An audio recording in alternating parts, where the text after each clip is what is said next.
Good morning everyone, I'm that dude over there, and as someone who has played most, if not all, the entire series, I could say that I love Fire Emblem, and know my Fire Emblem lore. Why do I bring this up? Well, ever since the bomb that was "so this is basically One Piece," it made me look at a series that I used to enjoy and see the cracks of hatred that came from the creator. Okay, let's be real for a minute. I understand that hate is a strong word, but when you can't tell what's ribbing and what's actually being a dickhead, it makes the video harder to enjoy. So I wondered, did this plague any of his other videos? So I figured, what better way to check than by analyzing something I know well. I wanted to see where his criticisms came from, if they were good, or if it was more for spite on the series and its revival. Now, the video has aged somewhat, so it's important to realize that this came out around the date of Three Houses. So for the sake of critique, I won't try to look at any game that came after Three Houses. So yeah, with that all covered, let's take a look, shall we? Fire Emblem is a tactical RPG that's secretly a dating simulator. Okay, I immediately have to stop here. Fire Emblem is a lot of things, but I think this mostly comes from a Fates and Awakening. There was romance in Fire Emblem, but it was never so ham-fisted than in those two games. I mean, supports proper didn't show up until FE6, and even then, not all of them were romantic supports. Awakening onwards introduced S supports, which made it feel more like this. I mean, hell, even FE4, where you could say this all started, the love mechanic was hidden, so you didn't have to engage with it. Sorry, let's move on. Use spells, skill, and strategy to level up your army and then restart over and over when your favorite squisher bee keeps dying. No, you're not going to switch to casual mode. Classic is more fun, Mom! Okay, so base take. Every Fire Emblem fan has to have done this at one point with the early entries in the series. But casual mode was introduced in Shadow Dragon onwards. I think personally a funnier set of characters could have been Lucina and Chrom. Though I must say, using Roy and Lyn is also a funny gag since one of Roy's potential mothers is Lyn. Even if it's not the most canonical interpretation. Travel to the far-off continent of Tundril, where the evil Emperor Malbad is encroaching on the lands of good Gaia. While it seems like his goal is conquest, secretly he wants to resurrect and/or is possessed by an ancient evil dragon. Alright, let's break this one down a little. All the titles like this include Shadow Dragon, New Mystery, Genealogy, Thracia, Blazing Sword, Awakening, and Fates. In Gaiden, Rudolph is neither possessed or resurrecting dragons because dragons are considered gods in Valentia.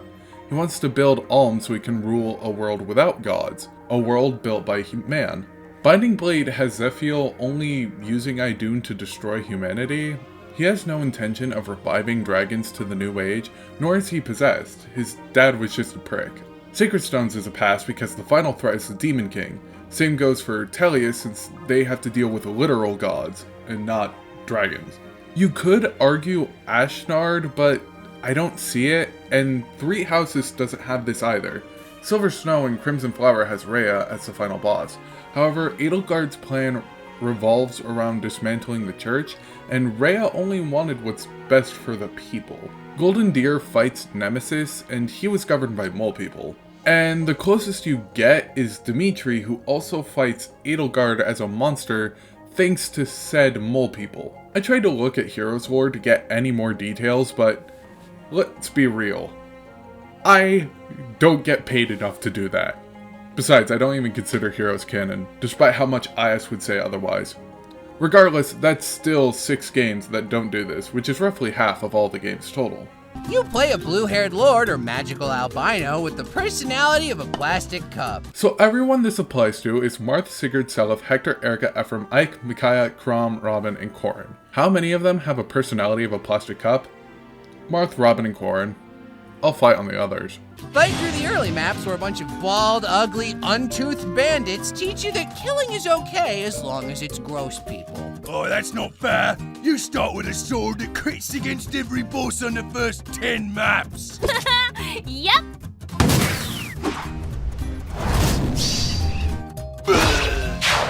Sure is weird that you could use the sword that only the Dragon Lord with the Mark of Destiny is able to wield. First off, you spelt wield wrong, idiot.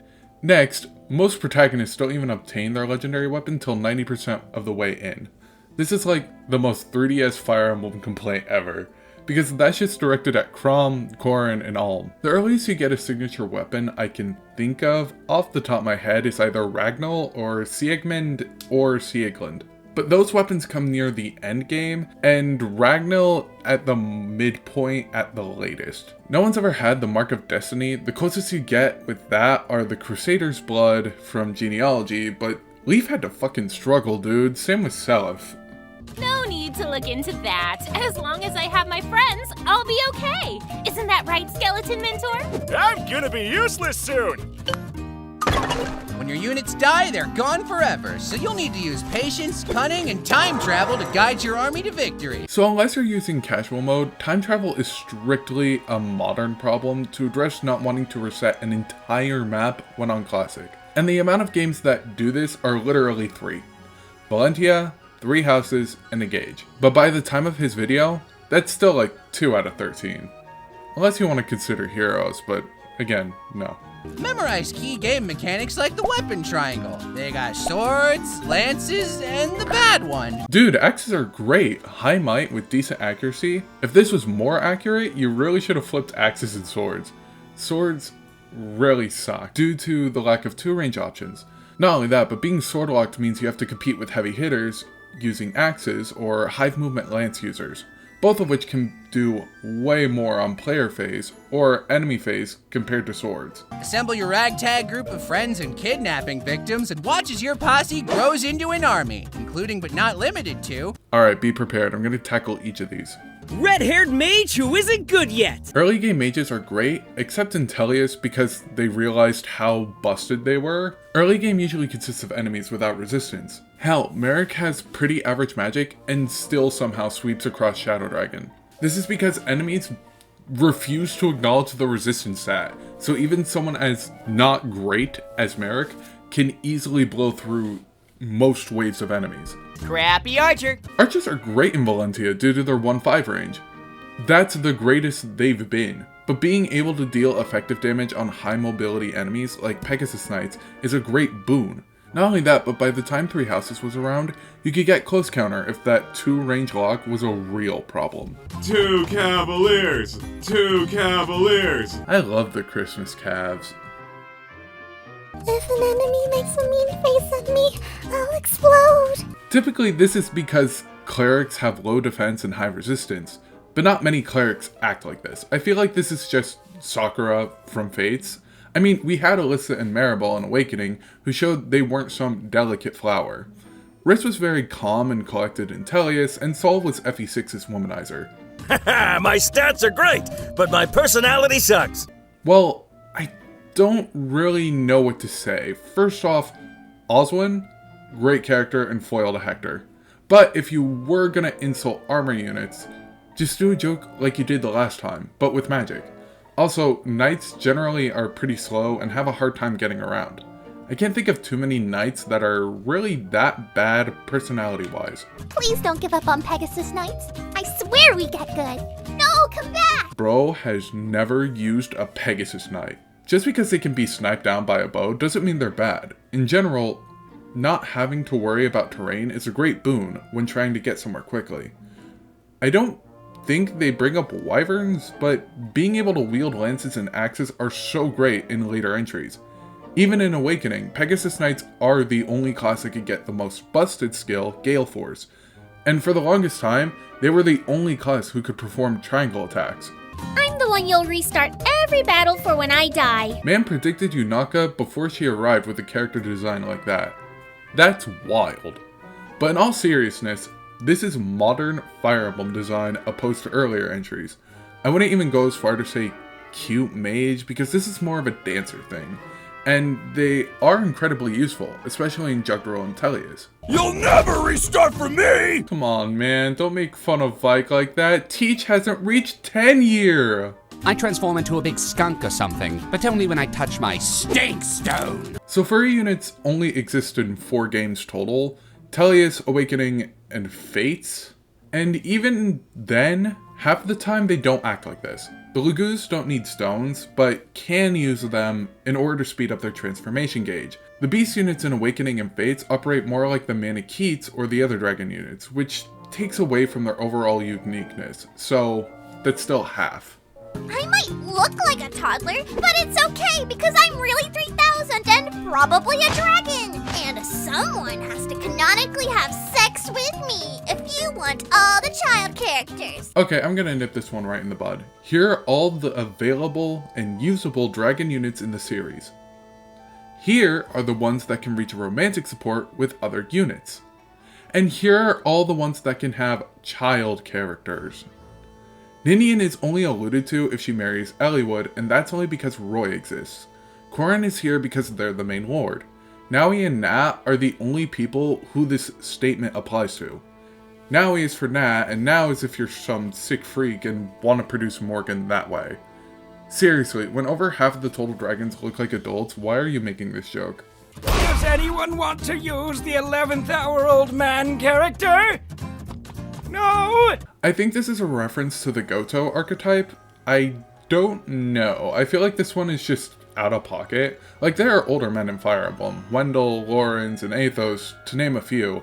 But none of them look like this, and none of them are that bad. I mean, even Riss, who's the early game healer of Shadow Dragon, like, this is the closest you'll get to a design like that, but like, I don't know. Did everyone else die? Do you need the old man? Be sure to keep an eye on the enemy forces. You never know which pretty anime boy you'll be able to recruit out of the crowd of rock monsters. I'm the literal murderer who just joined your company. I sleep in your tent. Okay, I feel like this is a loaded argument. Like, you can't say no, because these characters are at war and everyone is a murderer if they can fight and kill the opponent. But you can't say yes, because nobody in the cast off the top of my head is nearly as bad as the guy they're painting. Sure, at worst, they're arrogant, but you're not hiring monsters to join your ranks. As far as I know. What? No! Go to jail! What? Don't you want to see my supports? I was way more fucked up in the Japanese version. Fun fact, did you know they had to change Bernadetta's original support with the professor? This is because Bernadetta spoke about how she was trained to be the perfect spouse, being left tied up in a chair and forced to stay quiet. Not only did it speak to the cruelty of her father and the Empire, but it also gave reasonable context for why someone like Bernie would support Edelgard's desires, to overthrow people like her father, who forced her to endure torture just because she had a crest. Now that you've assembled all those people who have left their friends and families to die for your cause, it's time to use none of them. Drag your favorite 10 units out to the battlefield while the others all wait on the sidelines and twiddle their thumbs while they wonder how that war they signed up for is going. Okay, this is an actual complaint against Fire Emblem that I totally understand. I think the worst offenders are like Radiant Dawn or Three Houses if you're really dedicated to getting everyone. I understand that you can't bring everyone, and that's fair, but you mean to tell me I have 70 plus characters and can only use 7? I mean, hey, at least it's not Chrono Cross. So, you come here often? I've never not been here. Me neither. Uh-oh, looks like it's time for support. Discover the deep and intricate characters that make up your army through optional and often easy to miss support conversations. So rather than break this down individually, I want to tackle the written, then what's said. Again, he's using the support system from Awakening and Fates, but for the other 3, we can actually discuss them across all titles. So, the C support being described as 2 people getting mad at each other's personalities is most likely a joke, because obviously that's not how all C supports go. B supports being described as C but worse is kind of an insult. Again, just focusing on B supports from Three Houses and before, Sala and Myrrh from FE8 really build up Myrrh's father and what it means to be his descendant. Lilina shows off her kindness towards Gonzalez, and the B support shows Gonzalez's insecurity over his looks, believing himself to be worthless over someone like Roy. Hell, using Awakening as an example, Yarn and Nat have a conversation about the toggle and Manichettes. Nat trying to help Yarn overcome his fear and overwhelming pressure of being the last of his kind. It's a continuation of the C support that really builds on the concept of Yarn's fears and Na's aid to one of her allies. A's aren't randomly good. They're good because they build off the concept of the two supports to make something more than the sum of their parts. And even then, while being optional, they're only missable in earlier titles. Nowadays, it's a lot easier to explore support conversations. Oh, but I won't defend S supports. Those are not my cup of tea.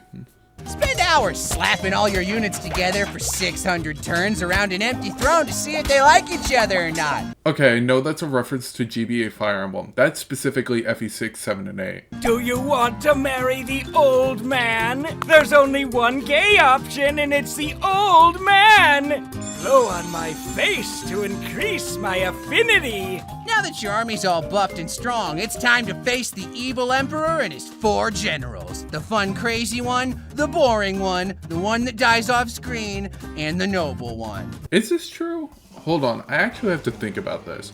I know Engage does this, kind of. Mavier's the boring one, Gris is the fun crazy one, Zephyr is the noble one, I guess, and Marnie is the one who dies off screen. Kinda. But I feel like that doesn't work for all of them, right? Because for Edelgard, what would her 4 generals be? Hubert is her right hand, and the closest I could see to the noble one? Or is that Talus in his minor appearances? He's not the fun crazy one because that's more Caspar, and Caspar isn't that crazy. None of her allies die off screen, and to say Black Eagles are a boring bunch would be disingenuous. I don't think Awakening has something like that. First Arc has Gangrel and Aversa, but I can't think of 3 others to fit that mold. Walhart has the dude with the bad haircut, Mustache Man, Yenfei, and the Troubadour lady, I guess, but none of them die off screen. There's not even 4 for the Grima arc at the end. So, what the heck? I don't know, maybe the comments could fill me in. Even though I'm your enemy, my affability makes you question your choices. Is fighting really the right answer? Perhaps in another life, we could have been friends. Okay, so this is obviously a spoof of the Camu archetype, especially since his name is Lamu. But what makes this next part worse is that he doesn't understand why they work. At least, to my understanding, the reason for the Camu archetype to exist is to show that there are good people who often die at war. They don't turn coats because that would be a disservice to the men they watch over and the nation they call home. They can't go against their leader because that would be treason and again, abandoning their homeland. It's not petty or to make the player feel bad, it's just exploring a side of the enemy that's still human.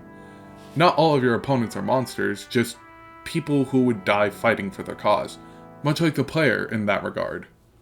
Like, no better example than Eldigan or Reinhardt. You don't have to look very far.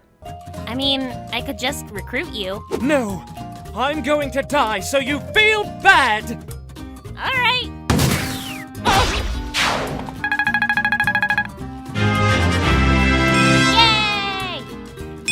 Yay! Get stat screwed, idiot. What the heck is that? 2 or 3 more level ups like that and I'm useless forever.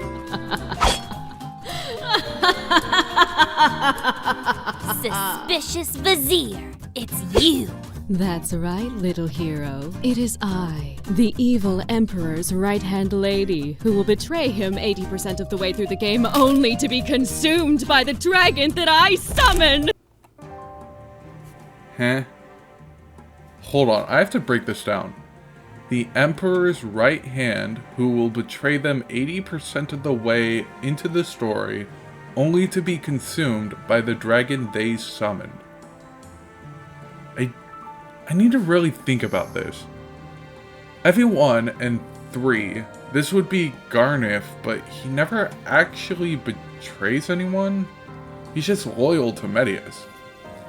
FE2 is Jeddah, I think, but he doesn't betray Rudolph. In fact, to say Jeddah worked with Rudolph doesn't make sense, unless I'm missing something from the original games. FE4 would be Manfroy and the Loptis cult, but that doesn't happen 80% of the way in. It happens halfway in. And that's not even toward the main antagonist. That's towards Arvis. the Emperor would be more Julius, unless, whatever, I don't know. FE5, there is no one like that, since it's a midquel to FE4. FE6, the only person I can think of is maybe Brunya, but she doesn't fit the bill in any sense of the term. She isn't trying to summon the dragons, she's just following Zephiel's command. FE7, that doesn't work since Nurgle is the one summoning the dragons, and the Black Fang just end up as magical puppets bound to him. FE8, the only person this could apply to is maybe Leon, but that happens at the start of the game, technically, and only gets revealed sometime later. And saying it's Leon doesn't feel right since he's really the Demon King, the true final boss, so there's no one in FE9 since Betrayal would be the closest that fits, but she never touches the medallion. FE10 is the closest from a certain point of view, since Lycain betrays Sunaki for Ashura, but Sunaki never really betrayed Crimea or Gallia. It was the senators that held her hostage. FE13 is either Valadar or Aversa, and both don't really fit the bill in my opinion. FE14 doesn't have anyone like this in Birthright, not Conquest, and none that I can think of in Rev. Three Houses doesn't do this either. Like, I'm genuinely curious what he means by this statement. Care to fill me in? Once I've found the unpronounceable magic sword and get promoted, I will defeat you! It's not that hard. I made a weapon so you can remember all of them.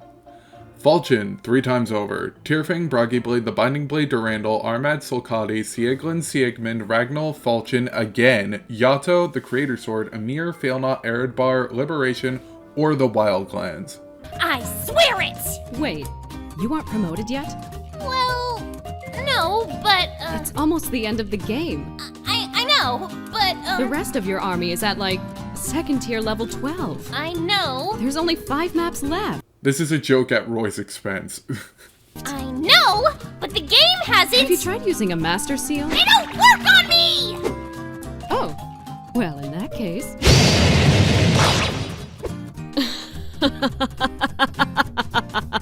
Oh, my tit fell out. Alright, and that's the end of the video. What did I think 6 years later? Well, I can see where the jokes are coming from, but really isn't that funny? Or maybe it's because I lost a lot of respect for Jello as a creator, or maybe it's just because I've grown a huge respect for the franchise, but I don't really enjoy it. I think this video itself really just is a product of someone who played Awakening and Fates when it came out and did mild research on the other games. But maybe that's just my wrong dog shit opinion on this. Feel free to let me know in the comments below, and while you're down there, why not like and subscribe? It helps idiots like me who suck at promoting videos.